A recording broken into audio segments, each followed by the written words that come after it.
मंजिल, दिन रात सदा चलना, बनना है अगर सोना, सूरज की तरह तपना, बना लो अपनी खुददारी, जीवन का अपने गहना, लाख दुखों का पहरा हो चाहे सागर कितना गहरा, पार करो मेहनत हिम्मत से सारा घना अंधेरा, किसके रोके रुका है सवेरा, किसके रोके रुका है सवेरा।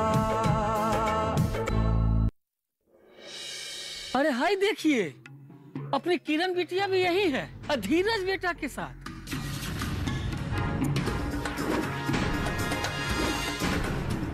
देखो बेटा, तुम हो जवान हो, धीरज भी जवान है। अरे पता नहीं कहाँ कहाँ फिरेंट होके एक दूसरे से मेल मिलाप करते होंगे तुम लोग। देखो बेटा, समाज के लोग का तुम्हारे पीछे बात नहीं करते होंगे का? अरे के का पता कुछ ऊंच नीच हो गया तो? हाँ हाँ, आप लोग उसके बारे में, उसके भविष्य के बारे में अच्छा अच्छा सोचते रहिए। और वो जो कांड की है, अरे पूरा गांव थू थू कह रहा है। अरे इतना लोग कह रहे हैं तो कुछ तो सच्चाई होगी ना। अरे बोलेंगे का? बोलने लायक छोड़ा है वो किरनिया ने? हाँ, कहाँ बोलेंगे? सच कह रहे, हमरा तो कलेजा जर जाता है उसको देखकर। तो अम्मा एक काम करो, ठंडा पानी डालो उस पे। इस समय जो है ना, ठंडे दिमाग से सोचने की जरूरत है। तुम शायद ठीक कह रहे हो बेटा। मैं ही किरण के बारे में कुछ ज्यादा ही सोच रहा हूँ। हाँ बाबूजी, किरण पे मुझे भी पूरा भरोसा है, इसलिए मैं जल्दबाजी में कोई फैसला लेने के लिए नहीं कहूंगा। आखिरकार उसके भविष्य की सवाल है। हाँ हाँ, आप लोग उसके बारे में, उसके भविष्य के बारे में अच्छा अच्छा सोचते रहिए। और वो जो कांड की है, अरे पूरा गांव थू थू कह रहा है। अरे इतना लोग कह रहे हैं तो कुछ तो सच्चाई होगी ना। इतना लोगों को झूठ साबित कर सकते हैं क्या आप? बाबूजी, अब परेशान मत होइए, किसी की बात सुनने की जरूरत नहीं है। बेटा, इसे कान बंद कर लेने से सब कुछ ठीक तो नहीं हो जाएगा ना? तुम्हारी माँ ठीक ही कह रही है। हम किस किस का मुंह बंद कर लें? ऐसा लगता है कि इतने दिनों में कमाया हुआ पूरा सम्मान सब मिट्टी में मिल जाएगा। हाँ, यह होता है। अरे यह होता है जब कोई अपना लोगों को छोड़कर दूसरों को अपनाता है। नागिन पाले हैं आप, एक ना एक दिन तो डसना था ही उसको। लो, डस लिया। बेटा तुम एक काम करो ना, निरंजन से बात करके उसके मन की टोह लो ना। अगर सब कुछ ठीक रहा तो हम किरनिया की शादी फौरन कर देंगे, और चाहे जो भी शर्त होगा हम मानने को तैयार हैं।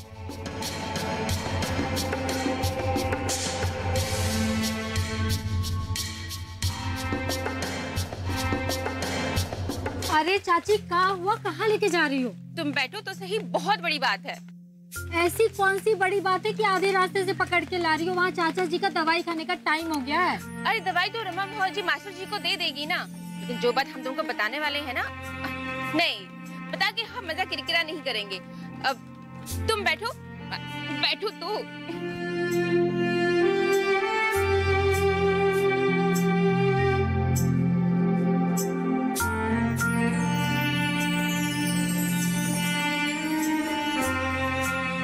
अरे वाह चाची, आप तो इतना अच्छा कढ़ाई भी कर लेती हैं। अब बस हमें जो आता है उसे ही घर चल जाता है। अच्छा तुम एक चख के बताओ कि कैसा बना है। चाची, अपने सम्मान और मेहनत से जो इंसान कमा के घर चलाता है ना, और कभी भी किसी के आगे हाथ नहीं फैलाने की जरूरत पड़ती है, असल में वही आत्मनिर्भरता है।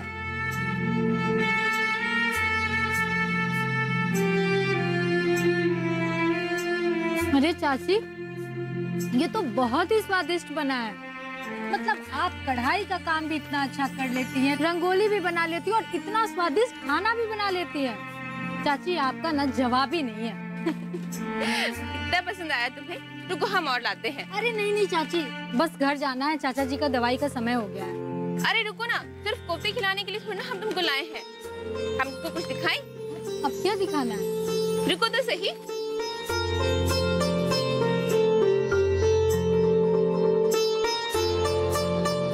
अब ये क्या है चाची? रुको बताते हैं। अरे चाची आप तो मतलब आप तो प्रौढ़ शिक्षा केंद्र में आती भी नहीं है। और फिर तुम ही कहती थी ना कि चाहने से सब कुछ हो जाता है। हाँ लेकिन आपको ये सब सिखाया किसने? सूबेदार जी ने।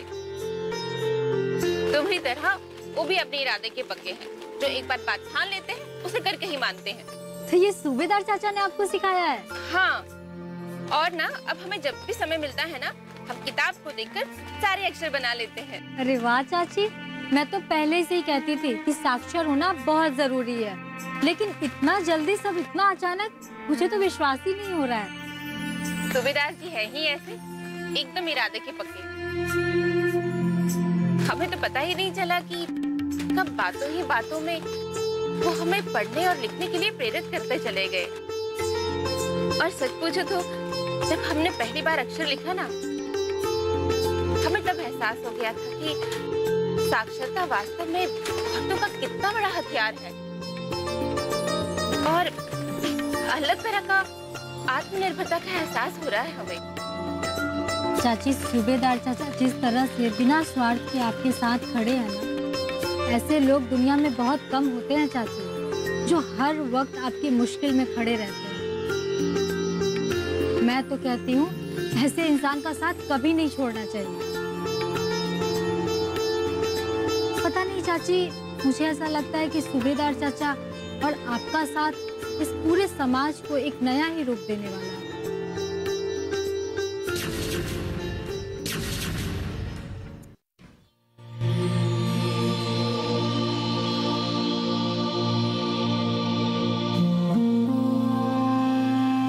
इतना लंबा जिंदगी काट ली, आज तक कभी दवाई लेने की जरूरत ना पड़ी। अभी उम्र में देखो, इतना बोझा के जैसा दवाइयाँ थमा दी है बस।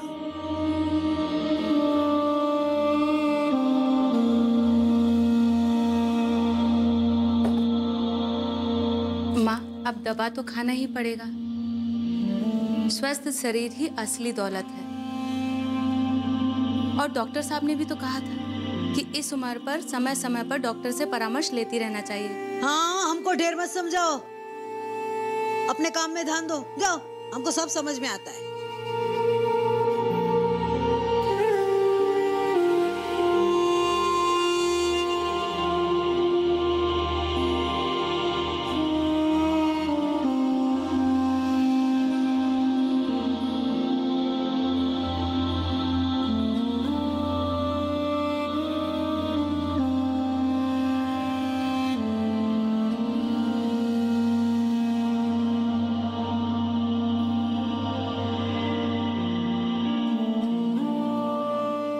माँ, अब दवा खा लीजिए और ये काढ़ा है, इसके बाद आप काढ़ा पी लीजिएगा गर्मा गर्म।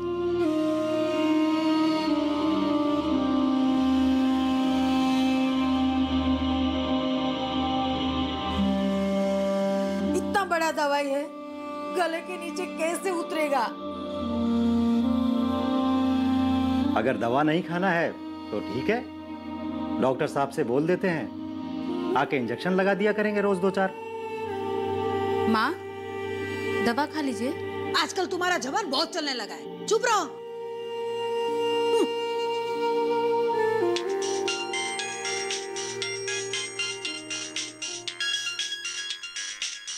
अरे ये मोबाइल कब से गनगना रहा है, उठाओ ना तनिक बहुरिया। आखिर जो तुम चाहती थी, हाँ, तुमने वो कर लिया ना मन की, चैन मिल गया ना तुमको।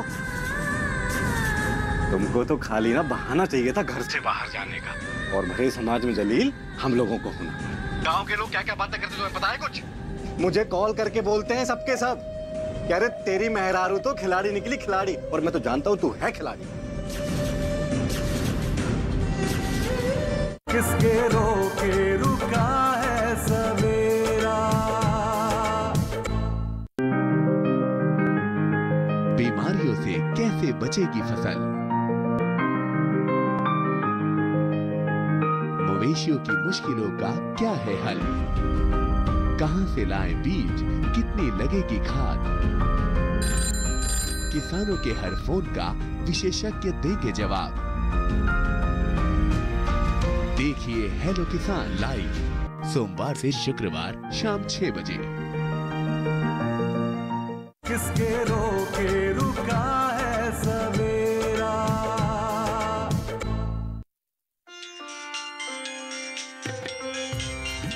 माँ, वो धीरज भैया का है, बाहर गए हैं, गलती से भूल गए हैं। आजकल का जमाने में देखो, ऐसे फट से बटन दबाया और फटाक से बात हो जाती है। और एगो हमनी का जमाना था जो संदेश पहुंचते पहुंचते पहुंचता था।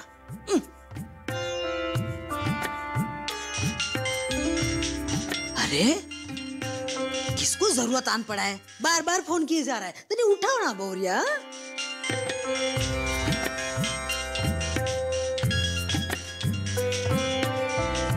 माँ,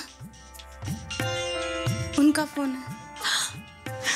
अरे तुम्हारे घर वाले का फोन है ना, अरे उठा उठा बात करो। अरे हिचकिचा काहे रही हो, बात करो। हेलो। हाँ भैया, भैया माँ कैसी है? वो तो रामलाल चाचा ने मुझे फोन करके बताया। माँ ठीक है, आप कैसे हैं? तुमने भैया का फोन कैसे उठाया? वो भैया बाहर गए थे, बस उनका फोन बज रहा था इसलिए उठा लिया। सूरज का फोन है? अरे हमें भी सुनाओ, कितना दिन हो गया उसकी आवाज भी नहीं सुनी।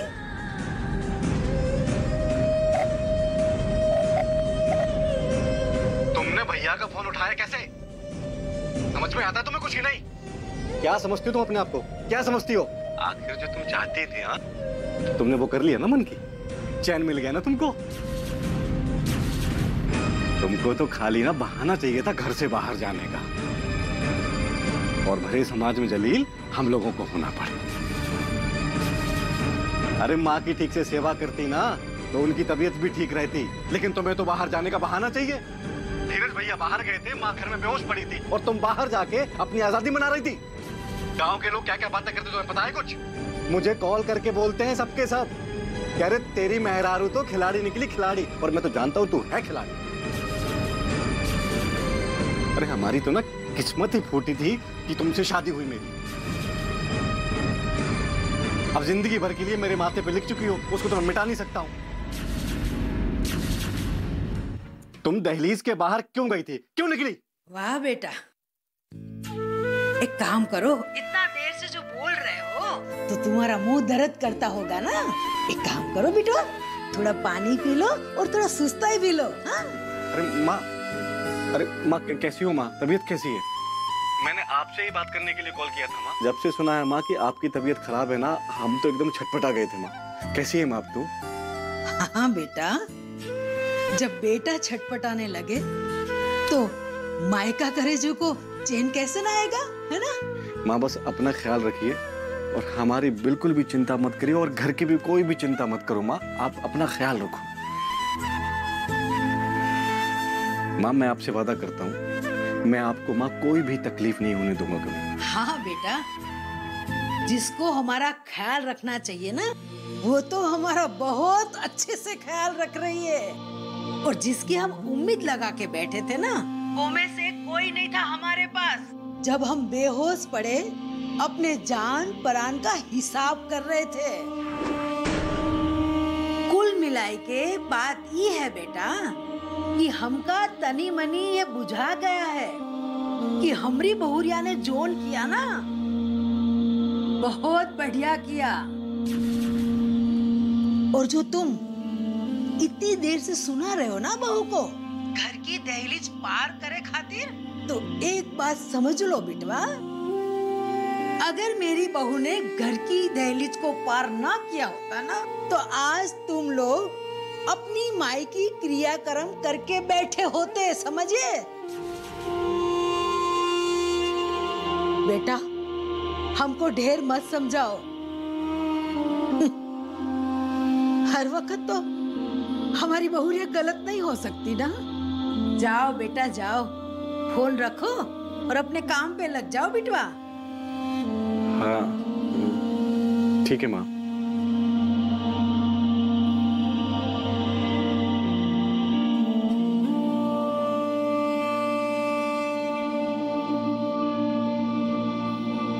अरे इतना पैसा कमा के भी क्या कर लेगा कोई, जब अपना घर परिवार मेहरारू ही दूर का लगने लगे। जब जवान लड़की घर से बाहर निकलने लगे ना, तो वो घर के माई बाप के सर पर एक बाल भी बोझ की तरह लगत है। क्या रमा, तुम भी जो मन में आए बोल देती हो। चाचा जी, इससे कुछ गलती हो गई है क्या? आज तक तुमने चाचा किसी के सामने हाथ नहीं जोड़े हैं, इसीलिए हम तुमको नागिन कहते हैं, नागिन। जब जवान लड़की के चरित्र पर उंगली उठने लगे, तो उसको ये पूछने का हक नहीं होता है कि उसने क्या किया है क्या नहीं। किसके रोके रुका है सवेरा।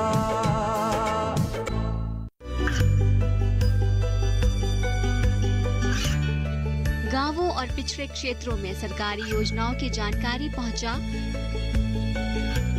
देश में कौशल और क्षमता विकास कर ग्रामीणों को सामाजिक बदलाव और विकास से जोड़ने की दूरदर्शन किसान की पहल चौपाल चर्चा देखें सोमवार से शुक्रवार सुबह 9 बजे। किसके रोके रुका है सवेरा।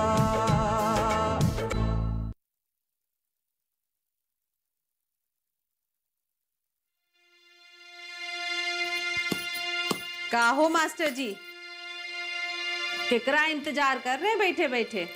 एक बात मानिए, अपना दवा पानी का आदत खुदे डाल लीजिए। काहे कि जोन भतीजी पर आपको सबसे ज्यादा भरोसा रहा ना, उसका ध्यान तो कहीं और लग गया है। तो क्या करें अब, बताओ तुम ही। बार बार एक ही बात सुनाने में कोई फायदा है? पहले ये सब सुन लिए होते तो आज जो देख रहे हैं वो देखना और सुनना ना पड़ता।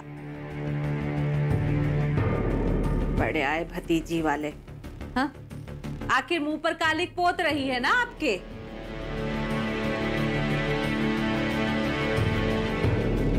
अरे चाचा जी, आने में थोड़ी देर हो गई, आपने दवाई ली कि नहीं? हाँ, आ गई महारानी नैन मटक्का करके। अरे वो धीरज के यहाँ चली गई थी उषा चाची को देखने के लिए, और आते आते रास्ते में वो कमली चाची मिल गई थी ना, तो वो अपने घर लेकर चली गई। हाँ भाई, तुम गांव भर में ई घर से ऊ घर, ऊ घर से ई घर कूदती रहो तो गांव वाले बात करेंगे ही। अब उसके बाद हम लोगों का मान प्रतिष्ठा चाहे रहे चाहे ना रहे, तुमको क्या है? चाची जी, आप क्या बोल रही हैं? मेरे कुछ समझ में नहीं आ रहा है। सब कुछ समझ के जो ना समझ बने तो ओकरा के का कहा जाए। ऐसे बड़का समझदार तो तुम पहले से है ही हो। चाचा जी, मैं बस घर ही आ रही थी। कोई बात नहीं, शिवा ने दवाई खिला दी है। अरे शिवा भैया आ गए हैं? कहाँ है शिवा भैया? जब घर की बिटिया घर की इज्जत ताक पे रख के समाज में निकल जाए ना, तो वो घर के बेटे को समाज का सामना करने के लिए आना ही पड़ता है। चाची जी, आप ये क्या बोल रही हैं? मेरे तो कुछ समझ में नहीं आ रहा है। मैं पहले भी तो गांव में जाती थी लोगों से मिलने, आज भी गांव में ही गई थी लोगों से मिलने, फिर आज क्या ऐसी बात हो गई? जब जवान लड़की घर से बाहर निकलने लगे ना, तो वो घर के माई बाप के सर पर एक बाल भी बोझ की तरह लगत है। क्या रमा, तुम भी जो मन में आए बोल देती हो। चाचा जी, इससे कुछ गलती हो गई है क्या? वाह, अब इनको बताओ कोई। हाँ, और पूछ रही है हमसे गलती क्या हो गई है? सारा कांड करके बैठी है। एक बात बताओ हमको किरनिया, तुमरे चाचा तुमरे सही गलत में सब जगह तुम्हारा साथ दिए, आज तुम इन्हीं के भरोसे पे दगा दी हो। देखो बेटा, बच्चे चाहे जो भी गलती करें, लेकिन माँ बाप उनका हमेशा भला चाहते हैं। हम जिस समाज में रहते हैं ना, वो समाज क्या सोचता है ये ज्यादा जरूरी है, ना कि हम क्या सोचते हैं। चाचा जी लेकिन बेटा, जो हो गया सो हो गया। अब तुम्हारे चाचा में इतनी ताकत नहीं है कि वो समाज के ताने सुन सके। बेटा, बस अब तुमसे यही उम्मीद करते हैं।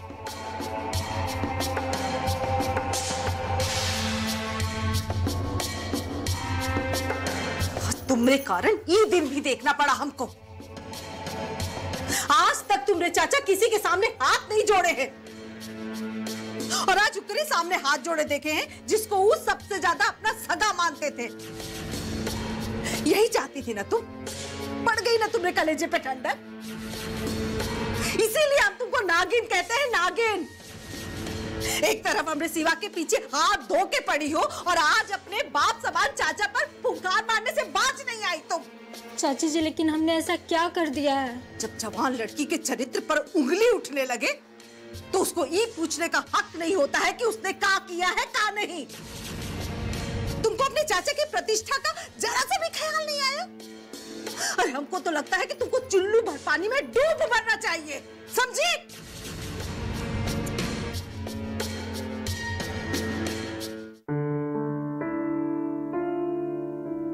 मुझे आज तक किसी की बातों की इतनी तकलीफ नहीं हुई है जितनी आज चाचा जी की बातों से हुई है।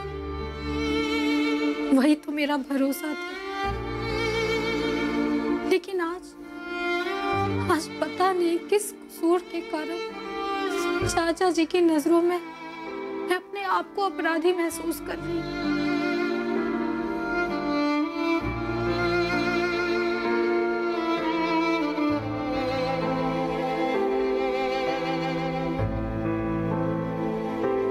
एक जरा सा कांच टूट जाने पर ये हवा इस रोशनी को बुझाने के लिए अपना पूरा जोर लगा रहा है।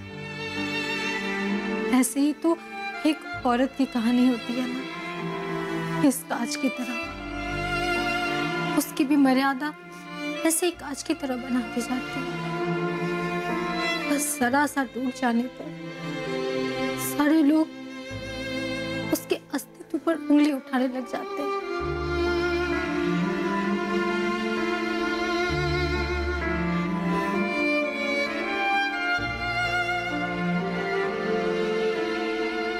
अब तो इस लौ के चाहत पर निर्भर करता है मेरी बहन, कि हवा के सामने दम तोड़ देता है या फिर उससे लड़के अपनी एक पहचान बना लेता है।